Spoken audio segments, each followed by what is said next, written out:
Today's Obon message will be given by Reverend Jigaku Takenouchi of Hilo Taishoji Soto Mission. Reverend Jigaku Takenouchi is the 16th resident minister of Taishoji. He is a disciple of Reverend Shinsho Hata, the previous minister of Taishoji who provided his training here in Hawaii. He began training first as a lay assistant and later a deacon before taking on the challenge of Hosenshiki, or Dharma battle, and became a Hawaii Soto Mission minister. He was raised in the Catholic faith, but his interest in religion led him to explore different faiths such as Wicca, Druidism, and Yoruba, to name a few. It was through Dr. J. Sakashita, one of his religion professors, that he was exposed to Buddhism, and later through Reverend Hata that he realized his calling.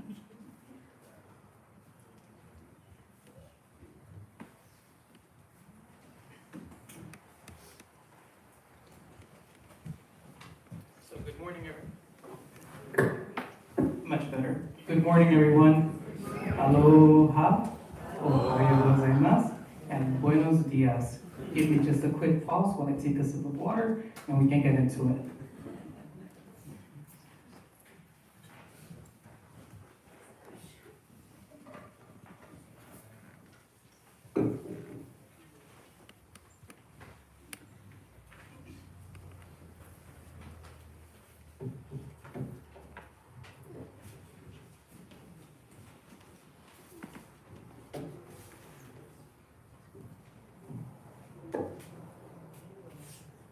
So first, let me begin by thanking you for giving me a moment of pause. I really appreciate that. Then, I want to thank you for inviting me to be a part of your Obon service today.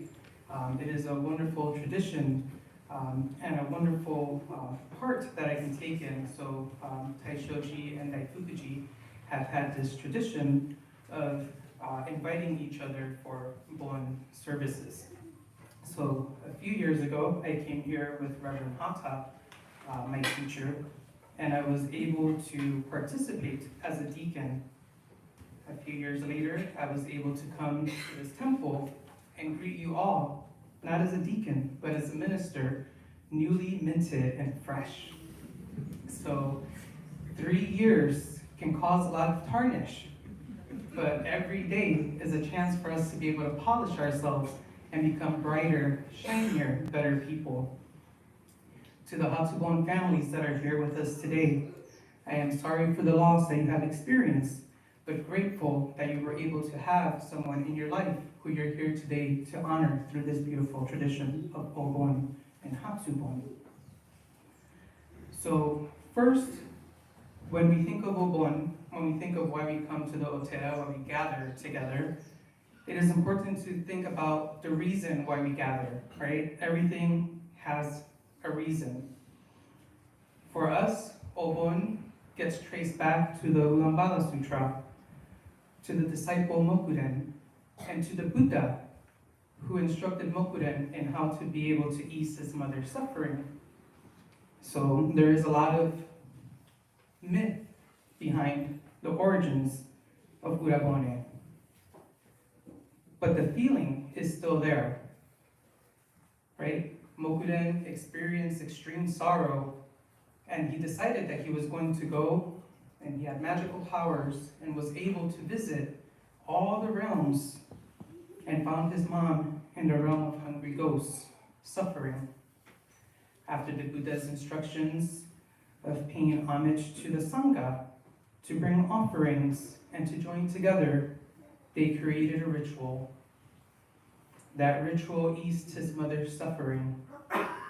And today, we here are gathered to continue that tradition, to ease the suffering of the spirits that may be in a state of hungry ghosts. I also like to think that we gather together during this particular time to ease our own suffering of our daily life. We often think back throughout the day at the most random times when our ancestors come to us. They are, after all, our own personal Buddhas, and they continue to watch and guide over all of us. There is a saying, and it says, "Los muertos abren los ojos de los vivos." So that is Spanish. It is something that I learned from my grandmother. So, los muertos abren los ojos de los vivos. So, this says, the dead open the eyes of the living. And how true is it that during this particular time, during this Obon season, we are all gathered here today, remembering the different instances that we shared with our loved ones, truly opening our eyes to possibly new ways of looking at those interactions, of those memories that we shared. The mind itself is a funny thing. Sometimes we think of things as they were beautiful and peachy. Everything was sunshines and rainbows. And that is a wonderful thing. We can always maintain that thought. But the mind, like everything else, is impermanent and in a constant state of change. So today what we remember as a precious memory with the sun shining could easily turn into a scalding hot day inside the temple. We're grateful for the breeze that's coming in. So when we think about why we've gathered here and our ancestors, there's another important saying. This one from my great-grandmother, who I never really got to speak with because I didn't know Spanish at the time. But through some research, I found out that this is a common saying. And it says, las raíces de un árbol son tan importantes como sus ramas. So this translates to as, the branches of a tree are just as important as its roots. Okay. How true is that? Without the tree, without the roots, the branches don't grow. At the same time, the branches are independent limbs of the tree. The branches continue to grow. They have their own little offshoots that spring from them. The tree does not control and does not tell the branches in which direction they should turn or in which direction they should bend. I want to think about our ancestors like that. They gave life to us. They put us here and they showed us the way. They taught us different activities. They taught us different rituals. So when I think of the tree and I think of the dead opening the eyes of the living, I want to think about the Buddhist teaching of Engi. So Engi is the interconnectedness of all of us. There's a contemporary teacher, you might have heard of her, Roshi Joan Halifax of the Upaya Zen Center. She is a highly skilled teacher, and she also considers herself an engaged Buddhist. She often speaks about the reality of nature, reminding us of the continued essence that is found through understanding and transformation. She urges very often to embrace conditions as they are, not wishing for them to be otherwise, but seeing them as the opportunities that present themselves for growth and deeper connection, deeper understanding. This is Engi. When we observe something like the abundance of fruit in the summer, or the beautiful flowers that share their fragrance with us, as soon as we are able to smell them, they are already leaving our senses. They are only but a brief moment for us. But it is in that particular moment that the opportunity itself is presented. It is at that particular moment when we walk by the flower, just that one instant where the fragrance reaches us and we are able to enjoy it and we are able to be a part of it just for that one single moment before it is already leaving us. So Roshi Joan Halifax says this about life and about the conditions that present themselves. Creation is moving toward us. Life is moving toward us at all times. We can back away. We back away, but it keeps pushing towards us. Why not step forward and greet it? So to me, this encapsulates Enki and what our ancestors have put us here for us and the things that they left behind for us so that we can connect and engage with it. So a while back, I've had two very unique experiences. The first one was very brief, and I was having a dream of my uncle, and this wasn't an uncle that I was particularly close with, but we loved each other and we got to spend time together. And in this particular dream, I actually couldn't remember any of the details. I just remembered spending the day with him. Now, in dreams, time passes by differently. Sometimes we can experience just a brief moment of the dream. Other times we can experience whole days. In this dream with my uncle, I was able to, I want to say, experience about 4 to 5 hours. And that's kind of strange, right, to pinpoint that range, 4 to 5 hours in the dream world with him. And he was encouraging me and talking to me. And then I woke up, and the first thing that I do, because I'm my mother's son and I'm very close to her, is I called Mom. And I said, Mom, I just had the most wonderful day with Uncle Papo. We spent so much time together, and I'm gonna call him because I feel like we need to reconnect.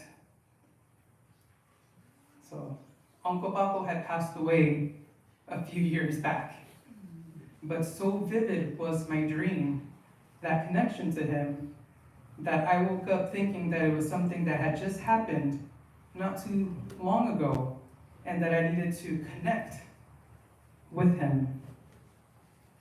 The second time I had a similar experience was a little bit more different.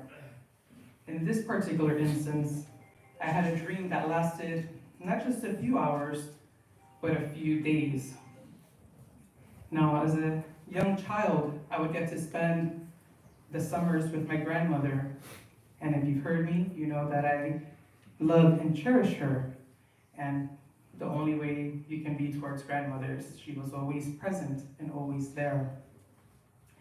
But in this particular dream, I was aware that I was dreaming. And I woke up in the passage between the living room and the kitchen.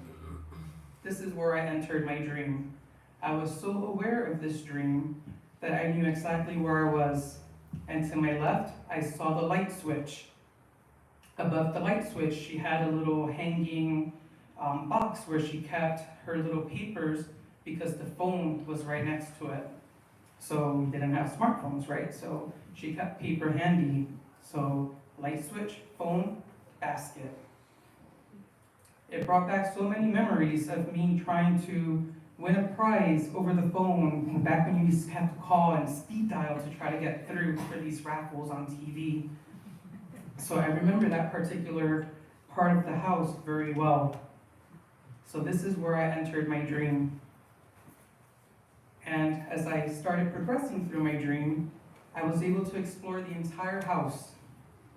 I was able to smell the beans cooking on the stove. I remember my fingers being sore because that morning we had gotten together to open up the gandules, the little pods of, what are they called? The snow peas. So she would harvest them, and you're familiar with them. You just sit there and you open up the little shells, kind of like edamame, and then you cook your pigeon peas. There we go. So we had just opened tons of pigeon peas that she had harvested so that she can give them to her neighbors. So that was my grandmother. She was always doing something for somebody else, whether it was at her church, for us as kids, or for the neighbors. So I continued to progress through this house, and I spent the whole day. Then I spent another whole day, and I couldn't find my grandparents right away. Eventually, I heard music coming from the backyard. Backyard was where Grandpa would reign, underneath the tree. Now, if you were bad, that tree, like I said, memories can turn really quick. So that tree was a wonderful place for shade and playing, But if you were a bad boy, that was the tree that had the stringy vine things that Grandpa could easily use as a whip if he wanted to. So we were always threatened with it. We weren't bad very often. So I was hearing the music and I was thinking of Grandpa, but Grandpa wasn't there. The music was. As I'm coming back into the house, Grandma and Grandpa are now both present in the living room. And so vivid was this particular moment that I remember Grandma would always put the plastic cover of the couch over it to protect it whenever, we wanted to be kids and eat at the living room or something like that, or play. So I remember feeling the plastic against my skin. I remember Grandma in her chair and Grandpa in his rocking chair. The TV was on to the news, and the phone was just right around the corner. And I was thinking about the next raffle for, I think it was like Cartoon Network or one of the cartoon channels that we had. So I sat down with Grandma and Grandpa, and I can't tell you the specifics of this conversation, but I remember that I woke up with it, and I had to journal it right away. It was so profound and so meaningful that it wouldn't leave my mind. And I woke up around 3 in the morning, so I turned out a little nightlight, try not to be disruptive with my partner, and I started writing. I wrote 9 pages of my conversation with Grandma. Grandpa was more of the quiet type. He didn't have much to say, but he filled it with presence. But Grandma had a lot of wisdom. So the point of my story is our ancestors are always with us. During the encouragement that my grandmother gave me, she was explaining to me that life is hard. And as I mentioned earlier, every day we may become a little tarnished from life, but every day is an opportunity for us to shine ourselves, polish ourselves, so that we can be a reflection for others. Yesterday, for the very first time in my 40 years of existence, my grandmother's encouragement manifested itself in a different way. After our temple cleanup activity, Hilo had its gay pride event. I have never been in 40 years to a gay pride event. So as I was walking by, I saw this little flag: love, respect, freedom, tolerance, equality, and pride. So these are Buddhist teachings. We love, we honor and respect our ancestors. We have tolerance for others who might not share our views. We try to live in equality with all beings, and we are proud to be the descendants of our ancestors. While I was there, I had the opportunity to run into Captain Kim Putnam. Captain Kim Putnam is someone who, through the Big Island Buddhist Federation, we hold Memorial Day services. She is a transgendered woman who celebrates and honors veterans, and we made this connection. So Kim, she prefers to go without her title, was talking to me about freedom and about practice. So during our short interaction, Kim told me she goes to the senior center where she practices shibori. So they had these beautiful shibori t-shirts made, and unfortunately I did not bring it today, but I really enjoyed talking to Kim, and it got me to thinking about my grandmother's dream. I won't refer to it as my dream because she came to visit me, and I know she came to visit me because of the feeling that I felt afterwards. So when I think of Engi and when I think of traditions, I think of why we're here.